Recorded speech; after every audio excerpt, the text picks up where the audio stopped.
Welcome to the inner game of real estate success, the show that gives you the tools to master your mind, close with confidence, and thrive in both business and life. I'm your host, Paul Salter. I'm a mindset and performance coach, and I use hypnosis to help my clients get out of their own way by dismantling the destructive patterns of thinking, feeling, believing, and behaving that are keeping them stuck. If you feel like you're doing everything right, but still not getting the results you want, you're in the right place.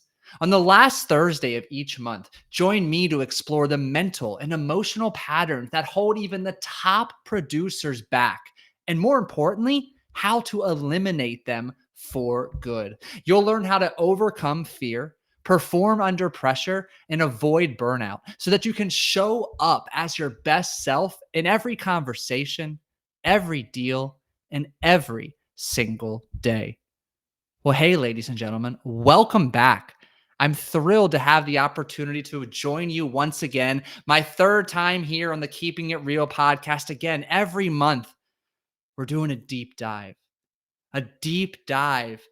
into your inner experience. Some of you may have an inner experience that is chaotic, filled with turmoil, fear, tension, tightness, anxiety. The list goes on and on. And although I'm here to validate and tell you that's part of the normal human experience, it's part of the entrepreneurial journey, it's part of becoming the best version of yourself, I'm also here to tell you that action alleviates anxiety. Action accelerates results. And without further ado, we're going to dive in to today's conversation. And the seed I'm going to plant that I want your subconscious to begin nourishing throughout this conversation and in the many days and weeks to come is the following. Consider this. The reason that you are stuck at a particular level of income, success, or happiness is because you are putting a cap, a limit on how much money, success, love you are worthy, deserving, and capable of achieving and experiencing. You are capping yourself. You are limiting yourself. And I want you to imagine this. Imagine that your success, your income, your happiness, as the temperature in your home and your internal beliefs about each one of those as the thermostat that controls it. When your thermostat is set to a certain temperature, let's say 72 degrees, it's programmed to maintain that level of comfortability, predictability, familiarity. If the temperature in your home rises above 72 degrees, well, you and I both know what happens. The thermostat kicks on to cool things down and bring the temperature back to the level you previously set it at. And conversely, if it gets too cold, the thermostat will heat things up to reach that same level, in this case, 72 degrees, that you previously set it at. Well, in the context of our discussion today, that thermostat represents your internal belief about how much money, success, happiness you deserve. And this setting is based on your past experiences, your self concept, and of course, your deep rooted fears. When you achieve more money, more success, more happiness than your internal thermostat allows for, you begin to unconsciously cool things down by engaging in self sabotaging behaviors such as procrastination, creating conflict, making mistakes. The list goes on and on. And these actions inevitably bring your income, your success, your happiness back down to a level you're comfortable with. I want you to consider that for a moment and just allow your mind to drift here. Where in your life, currently or recently in the past, Have you started to taste next level wealth, next level success, next level happiness, only to find that you inevitably started to sabotage so that you ultimately remained in that 2-step forward, 3-step backward pattern? This unconscious, self imposed limitation can be thought of as an invisible cap to your success. And fortunately for you and myself, there is a breadth of research, psychology, and literature on this very phenomenon. And this phenomenon is known as the upper limit problem. An upper limit problem is a psychological phenomenon that describes the unconscious experience of feeling that there's a limit to how much money, success, love, happiness you can achieve. Now, think about that. What I'm suggesting here sounds completely irrational. You might be wondering to yourself, like, wow, this guy's freaking crazy. Like, he's trying to tell me that I'm the one intentionally limiting how much wealth, success, happiness, love, whatever it may be, I can have. You're calling BS on me. And I hear you. But I want you to remember, first and foremost, your subconscious is irrational. It's like a 5-year-old emotionally charged child operating with a handful of different emotions that change by the second in the driver's seat of your decisions and actions, and incredibly irrational. Second, your subconscious has one objective, that is to keep you safe. How does it keep you safe? It keeps you in an environment, in a pattern of comfortability, predictability, and familiarity. The moment you start to step outside your comfort zone, you start to raise your income, raise your level of success, experience more happiness.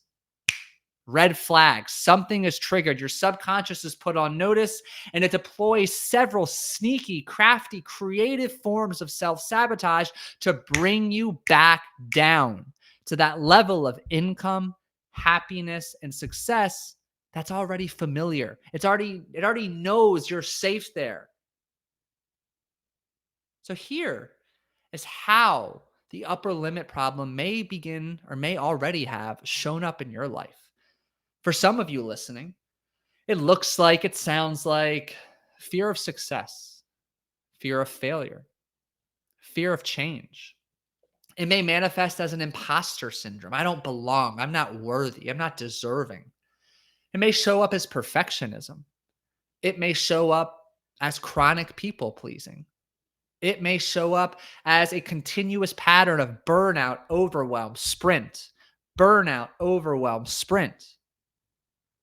And all of this is founded upon or rooted in one cold, hard truth.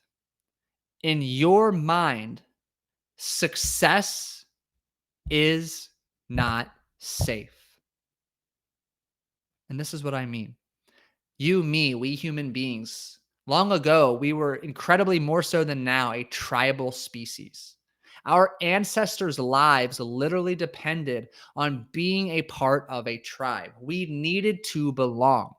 And any type of behavior that risked being kicked out of this tribe induced a deep rooted sense of fear that served as a red flag to immediately stop that behavior, because the consequence would be abandonment, ostracization from the tribe. And if you were abandoned by your tribe, you lost shelter, you lost access to all of the bountiful berry bushes, the hunting grounds, and you inevitably died. One way, shape, form, or another, you either starved to death or that saber-toothed tiger inevitably had you for dinner. And as a result, and even though, again, we fast forward centuries and centuries later, this kind of seems silly and irrational and outdated. Well, again, it is irrational. This has programmed 3 core fears into our DNA. If you were judged for your behavior many, many years ago, the risk of being kicked out of your tribe exponentially increased. If your tribe abandoned you, well, again, it was just a matter of hours or days before your impending death. And if your tribe rejected you, well, ultimately you were abandoned. And again, saber-tooth tiger, had a great dinner, or you starved to death.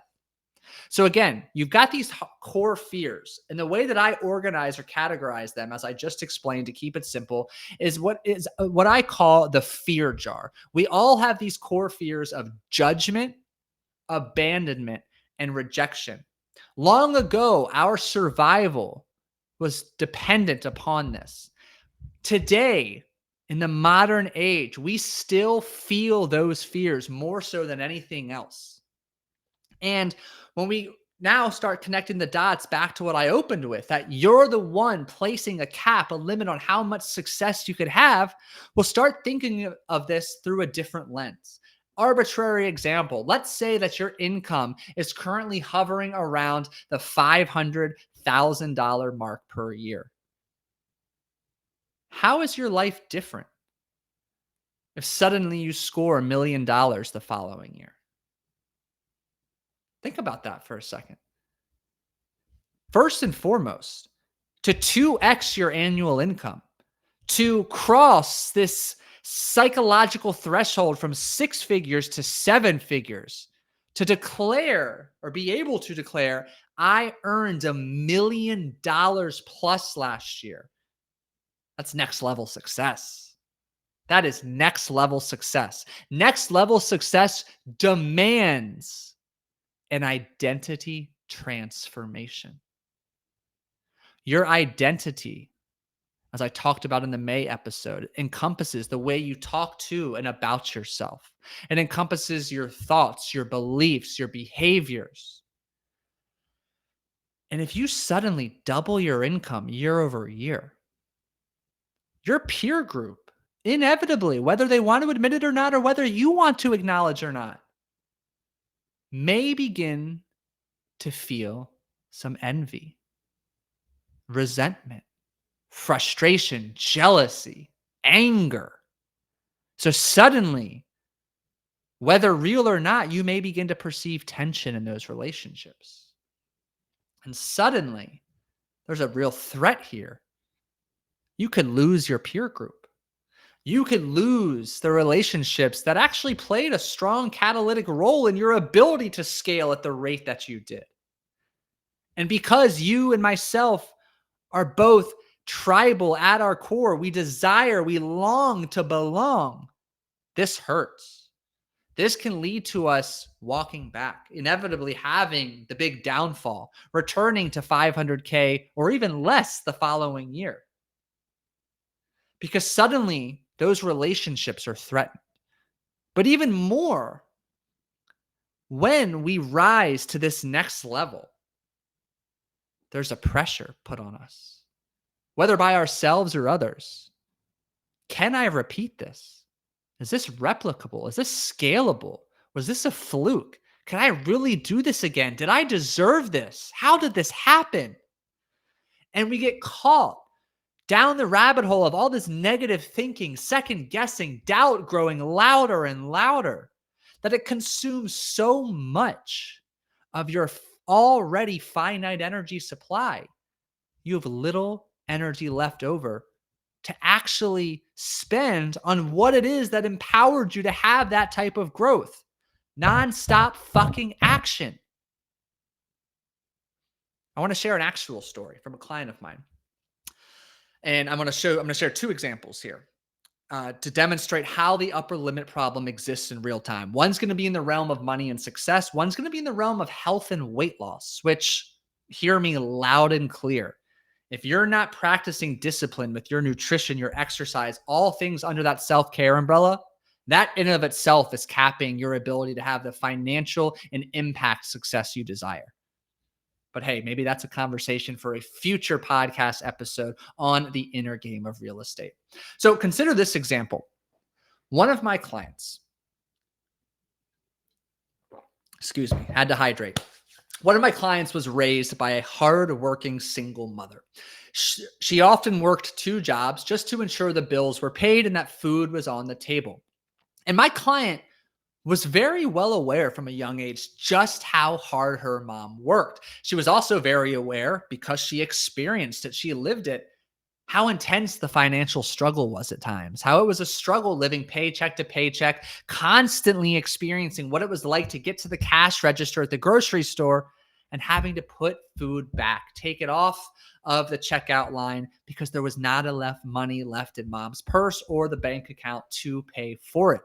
But even more was as mom struggled to work these two jobs to provide for her daughter, mom had a really strong hatred towards people who had a lot of money. Mom often referred to them as rich, spoiled jerks, calling them assholes, unworthy. They were lucky.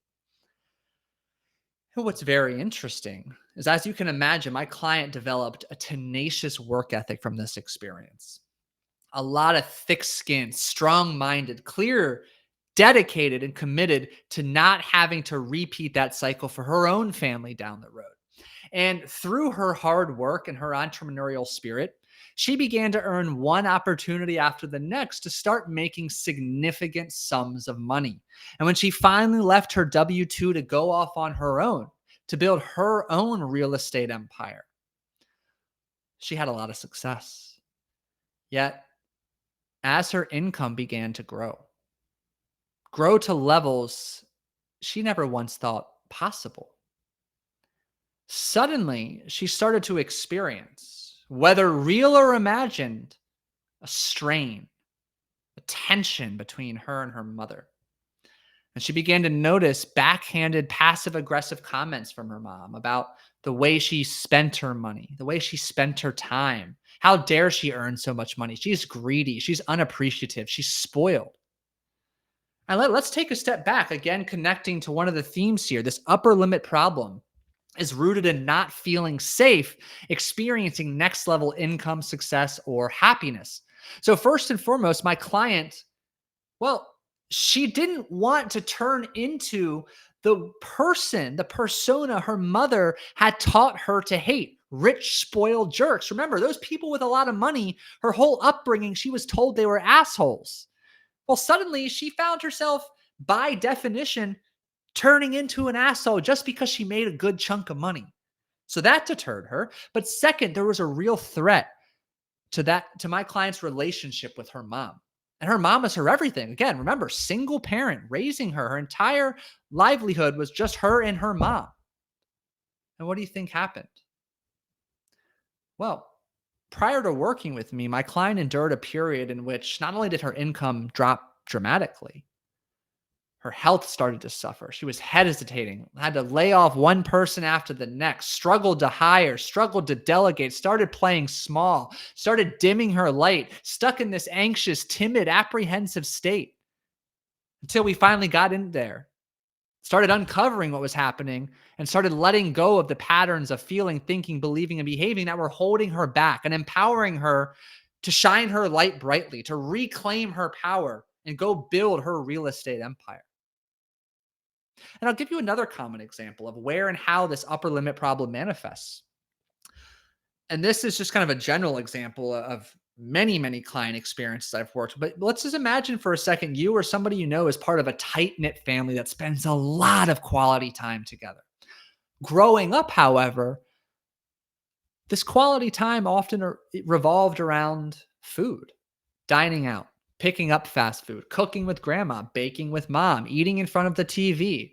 And as a result, this entire family, said person included, struggled with their weight, struggled with consistently implementing healthy habits. And despite said individual's desire to improve his or her health, lose weight, they found themselves stuck in a cycle. They'd lose 20 pounds, maybe even 30 pounds, and inevitably they would regain it, if not more.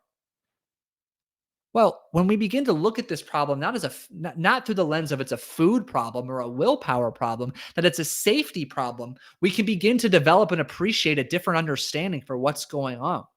Deep down, this individual wanted to make changes, but in order to make some of the healthy habit changes necessary to lose weight and keep it off for good, to feel, look, and become the best version of themselves, that meant different behaviors that didn't align with the behaviors of the people she loved and cared about deeply and spent the majority of her time with.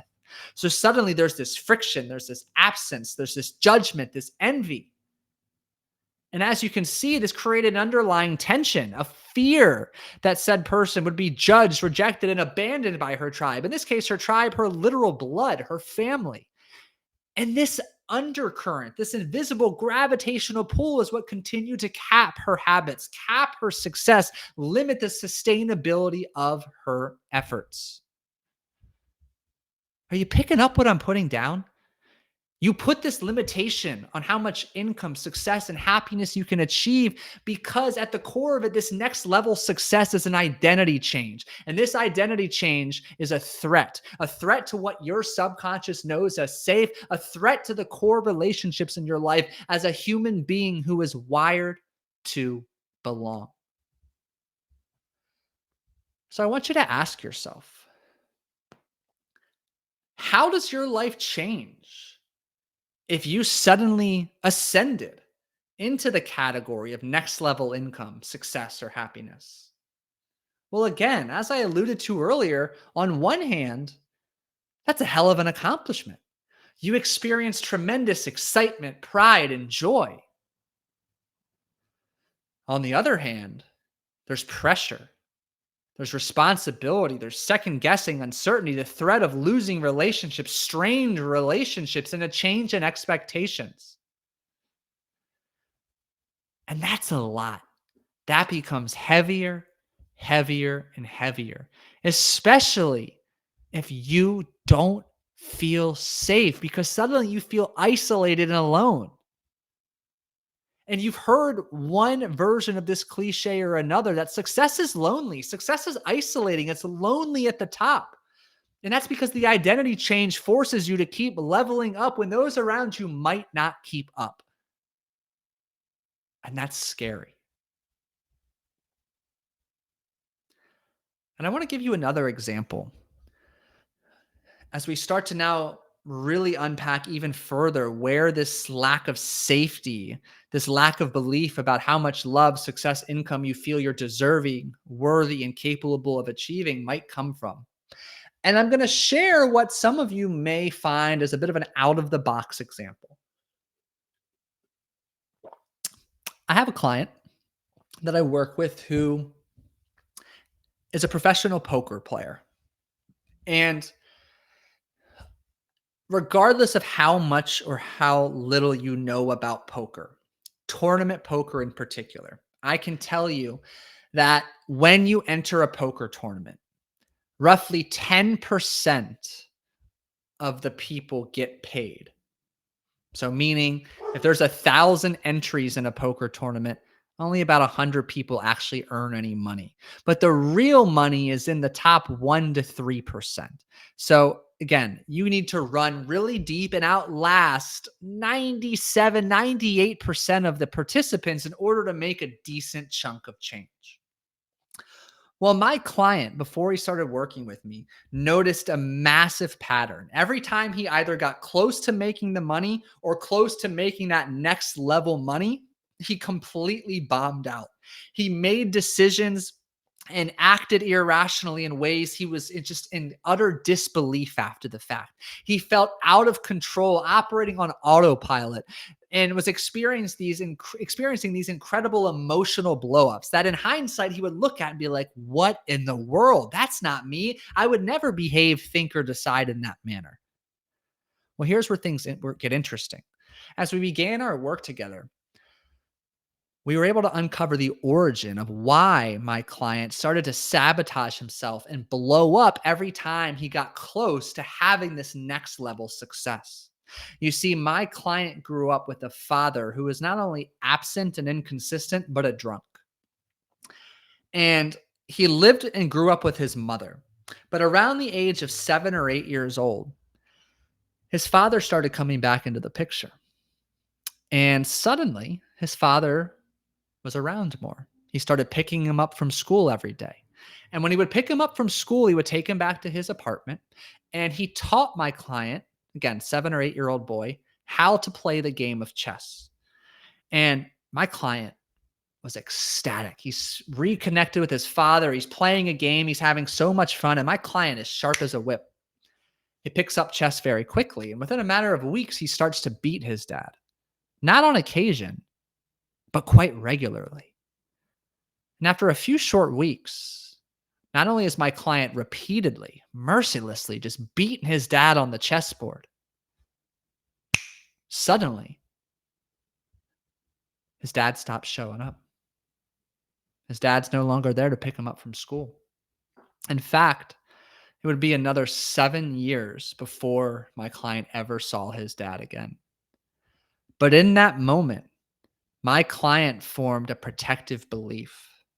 It's not safe to win. It's not safe to have success because the last time I did that, I lost my dad. I pushed my dad away. And the relationship between a young boy and his dad is indescribably important, valuable, necessary. And you and I can sit here and we can listen to this story and just kind of think that sounds irrational. That's crazy. But for that 7 or 8-year-old boy, that relationship was everything. And because he endured an indescribable pain going through that experience, his subconscious made every necessary change it possibly could to protect him from ever having to endure pain like that again. So that story, that program was born. And we fast forward decades later, every time my client started to taste next level success, he blew up. And it wasn't until we did the work necessary to start unlearning that, creating safety around next level success, that my client not only started having deeper, more consistent, deep tournament runs, meaning he made more money, he started winning tournaments, one after the next, winning so much more money than he ever could have dreamt of because we were able to let go of that problem and overcome his upper limit problem. So, what does that mean for you?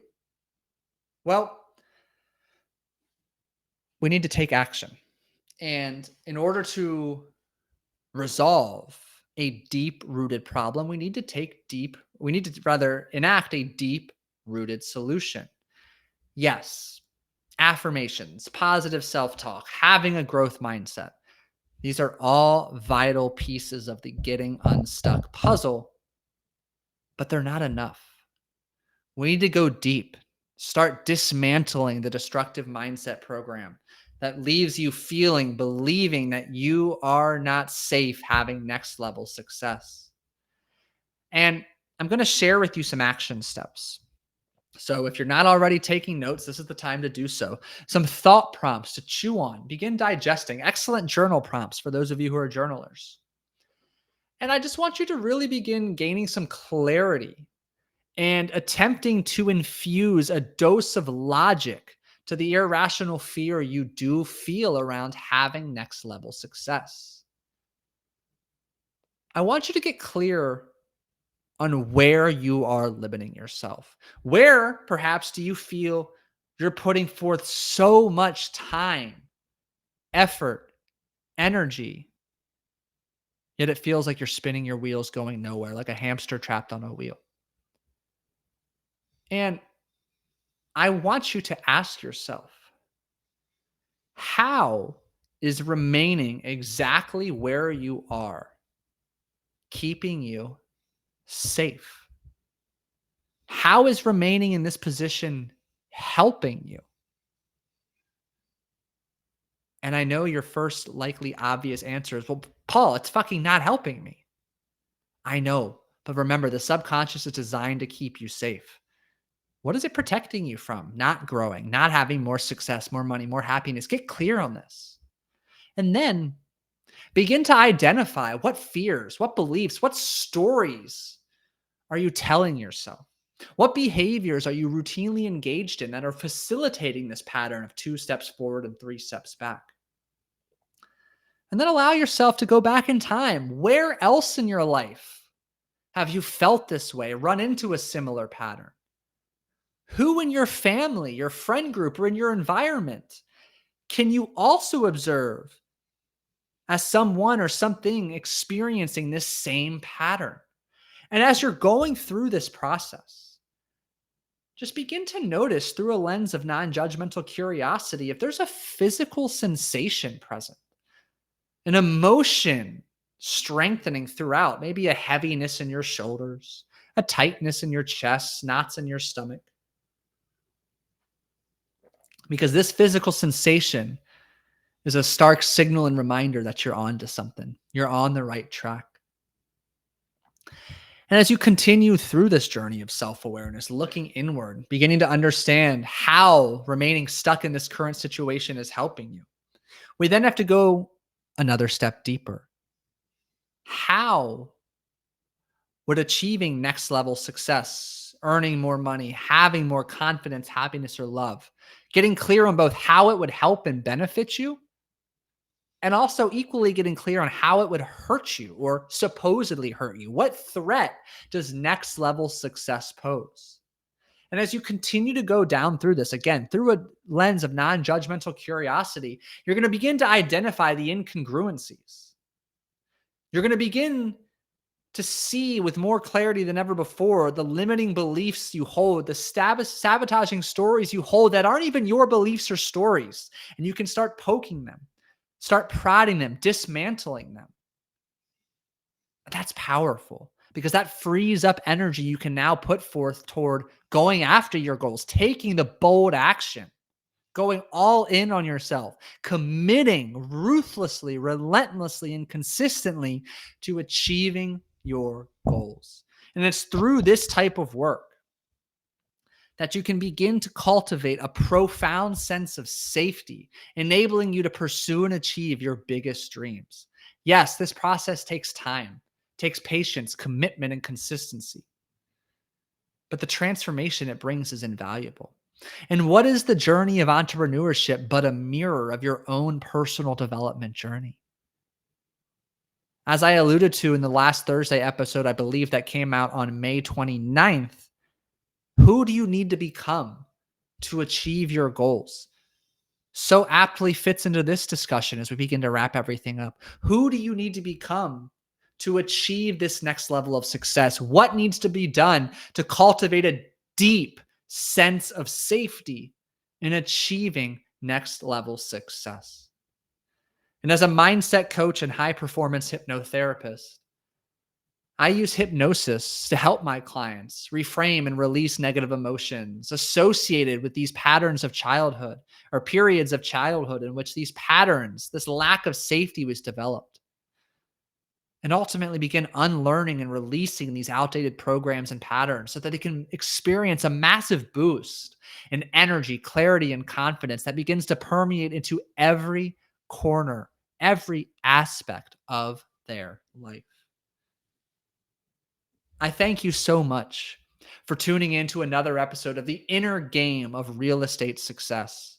If today's episode helped shift your mindset or gave you a new perspective, I'd love for you to share it with another realtor, a broker, someone in your inner circle who's ready to go and grow.